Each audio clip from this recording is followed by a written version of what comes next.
Oh, here we go. Do you hear me? I see you. Let's see here. Join audio. Believe it or not, grooving and siping your tires is somewhat of a controversial topic here in the US. And so today we're definitely going to be doing some grooving. We're definitely going to talk about the theory of all of it.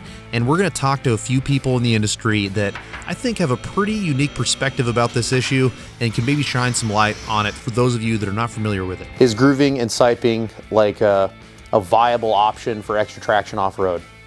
I think so. I've been around both styles, and it all seems to like have its own place. Like the guys that are doing deep snow wheeling seem to do grooving, and the guys that are just kind of trying to get like better traction on rocks or like in icy conditions are all about siping. So it's all usable.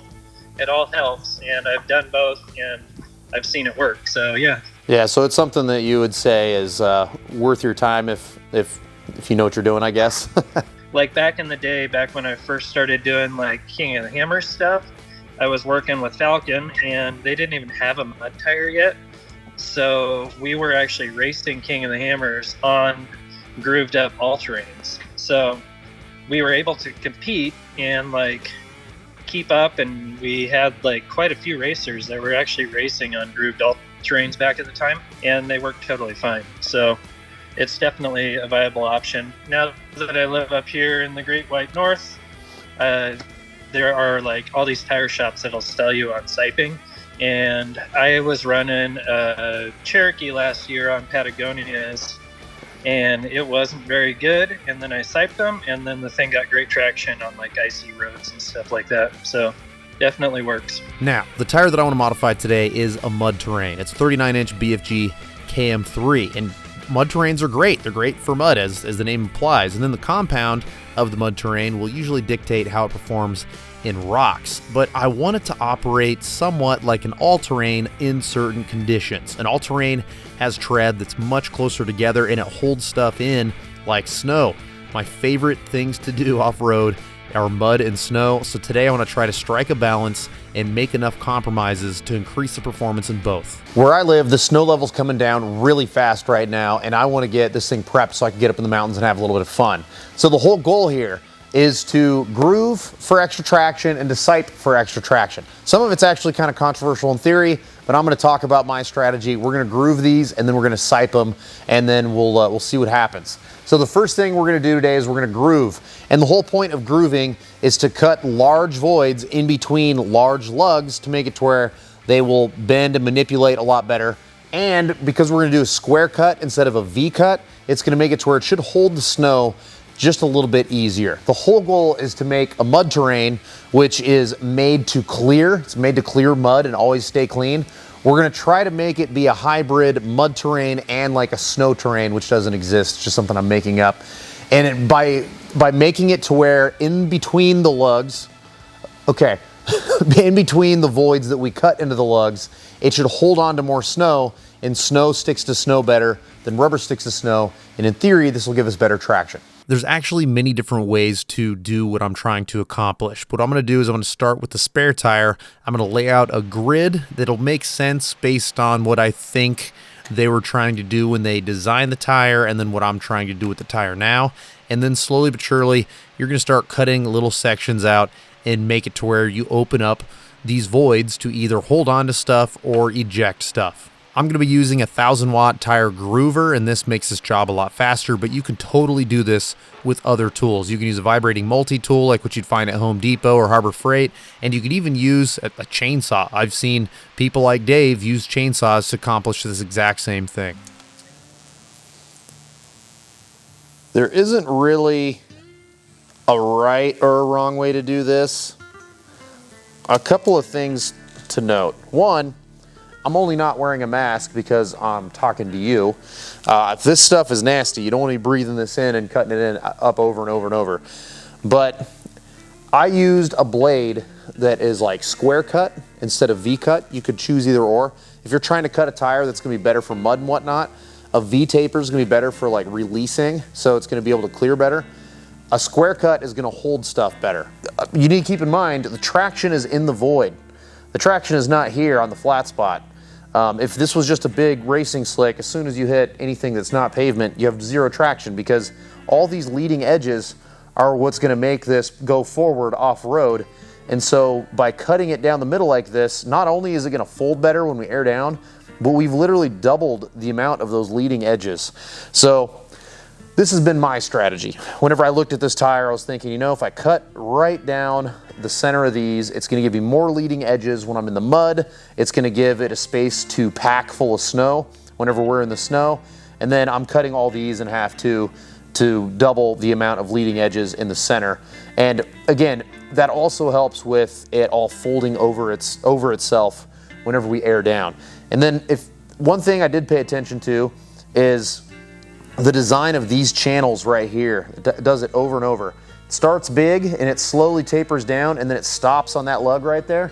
It was really tempting to continue that all the way through because I know how much better this would fold, but I imagine that has a lot to do with mud traction. So I'm gonna leave that design alone, and I know that if I cut this way, it's not gonna mess with design here because it looks like this is supposed to help channel something into right here, and then this is probably a really important lug for traction.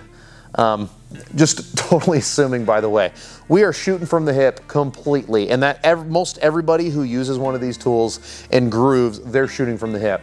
But I just wanted to explain my rationale into this design, and it takes a long time. So I need to get started. I still have 4 more of these to do. We did the first one on the spare. I think it's easier to do it on the vehicle because you can just stand in one spot and do what you need to do. And then once we're done with all that, we're gonna talk about siping. So I'm gonna put on my mask and get to work. This job doesn't take a whole lot of time, but it is a little bit labor intensive. You are constantly just pushing and pushing and pushing, and there's so many little spots that I wanted to groove that it made it to where each tire took like an hour and a half or so. It was definitely nice being able to have it on a lift, so I wasn't bent over in any weird positions. I was either sitting down on a seat or I was standing up, and it was able to groove like right there at arm level. In any case, there is one more person that I want to talk to about this topic because he lives in a very special place that is near and dear to my heart, and I know that he is going to have some insight that I'm not going to be able to find from anybody else. No problem. Man, with your black jacket and your black background, you look like you're just a floating head. Sorry. No, that's all good, dude. So I just wanted to chat and get a perspective of someone who lives in Iceland. Obviously, snow is a huge part of the off-road culture there. And I wanted to see, I mean, how, as an Icelander, how big of a role does siping, or as you guys call it, microcuts, how big of a role does that play in building an off-road rig? Huge. It's you just gotta do it. It helps with the traction and like usually getting up to the glaciers and all of that. And for those of us who don't have like studded tires, we use studded tires a lot here in Iceland. Yeah. And if you don't want to do studded tires, or you just don't want to have an extra set of tires without studs, you do those micro cuts. What do you guys call that? Siping. Siping. All right. Yeah. Yeah, you do that definitely, because I mean it gets you better traction and stuff. And not having it heading up to the glacier is just not safe. Yeah, that's so interesting. So in America, I've talked to a number of people on different sides of this. It's like controversial, but a lot of the people that I talk to that don't think siping works don't live in places where there's tons of snow and ice. And for me, living up here, well, actually, even there's people up here that don't really believe it. But after talking to a number of you folks in Iceland and seeing how many vehicles were siped, it was very clear that you guys are believers out there. I personally am a believer in siping as well, but I thought that it would be nice to reach out and just hear it straight from someone who lives like where snow wheeling is such a huge part of your culture. I've been driving beside my cousin. We both have like lightweight Jeeps and stuff like that. I had a set of tires that weren't siped. His were, and I had my younger brother with me, and he was like, well, why is he just driving up there? And I'm like, he's got way better tires. And I said, jump on, just take a look at the tracks. And he comes in, and he says, the tracks that we make are just basically smooth. Like somebody went down here on a sled. Mm-hmm. But his are all like torn up. You know, it's fighting the snow. A lot of people don't know this, but when you go to different parts of the world that have very special conditions, you will find tires in those markets that you can't find anywhere else. And Iceland absolutely is a great example of this. They have a couple of different companies that make tires for people who like to go off-road in Iceland. And as far as I can tell, these are the only places you can get these tires. So I asked Eddie to walk us into the shop and show us exactly what the tread looks like on an Iceland-specific tire.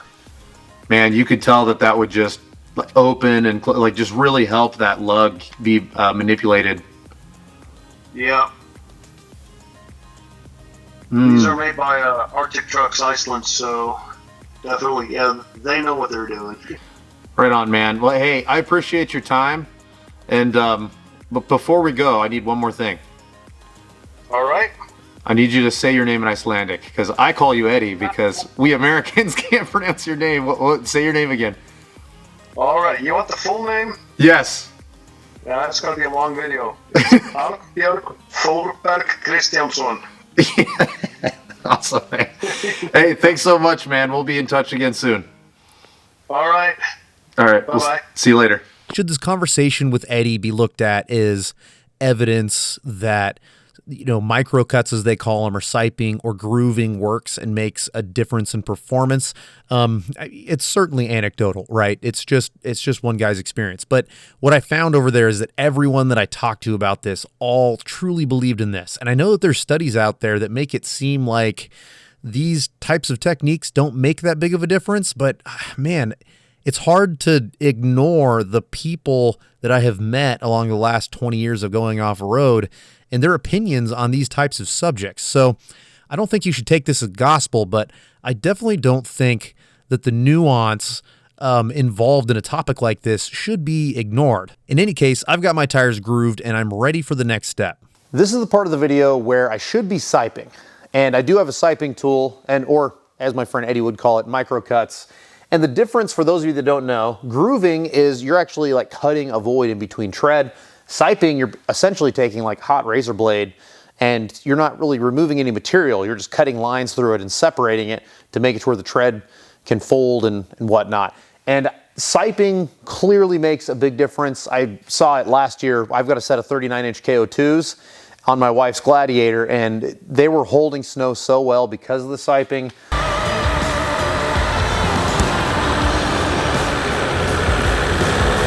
Even Eddie thinks the siping really makes a big difference. So I'd like to do that, but once I started siping the spare tire over there, I saw some stuff that I didn't really like. This is our siping tool. It's basically like a soldering iron. You just plug it in, it gets hot. You can arrange the razor blades and as tight or as spread out as you want them. And what I don't like when I was starting to use it on our spare tire is that because of like the arrangement of everything and because we've cut these big grooves into here, it's going to make it to where there's going to be some spots that are going to clearly like be really easy to make them chunk off, right?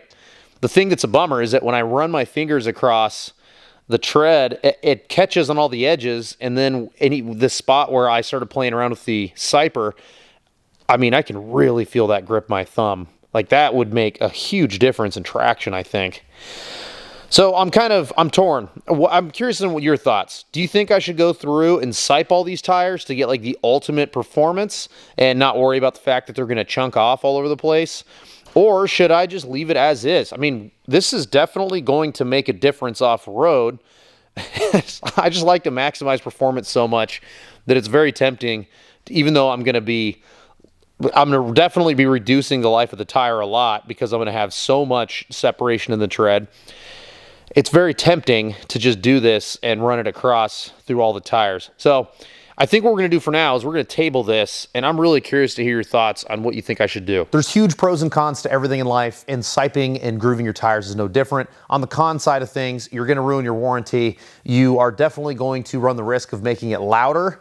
Now, I don't know if these are going to be louder or not yet. It doesn't really matter to me. I'm a meathead. I like to go off-road, so that's all I really care about. But these are things that you should consider. Also, some people think that this makes the tire life longer, and other people think that it makes it shorter. I'm not going to pretend to know. I'm just a guy who likes to build stuff in his shop. But when it comes to the performance aspect of this, I completely agree with Dave and Eddie that there is a lot of room for improvement by playing around with these different techniques that, I mean, we'll see once we get out in the snow how these mud terrains do. Anyway, thank you so much, Eddie, for chiming in all the way from Iceland. Thank you to Dave. For those of you that don't know, Dave Chappelle was from the show Dirt Every Day. He has his own YouTube channel now, and I can vouch, Dave is just awesome people. So make sure you go over and subscribe. And in fact, when I was on the phone with him, he gave me a preview of a couple upcoming projects, and you're definitely going to see us work together in the future. No, check it out, dude. I just bought a new rig. I was on my way home from buying a new rig. Oh, did you? Yeah. You had to have a winter commuter? This is my budget overland build / winter beater. Nice, dude. It's going to be cool. So keep an eye out, and I will be building this thing pretty mild, but I'm going to build it. This thing's got winter tires on it. Look at all that siping. Oh, yeah. Oh, yeah. Those are going. So this is how bad I have it. I've been hauling around this set of 235 85 16s for 2 years, and I basically bought that so that those would finally have a place to live other than on my shop floor. I have a problem. Yeah, I have the same problem, my friend. Right on. Well, hopefully I get to see it soon here in a few weeks. We can figure out some time to get off road, and I'll have a fresh set of grooved and sipe tires to try out. All right. Well, I'm kind of doing the same. So I am going to be shooting a couple videos on getting my mom's spaghetti truck to become the ultimate snow wheeler. So I've got a couple tricks up my sleeve, and this thing right here should become pretty bomb in the snow this year. So I cannot wait. That is going to be a riot, brother. It's going to be fun. So, all right, dude. All right, man. We'll talk to you later. I'm going to go register this new thing. All right, buddy. Take it easy. Yeah, bye.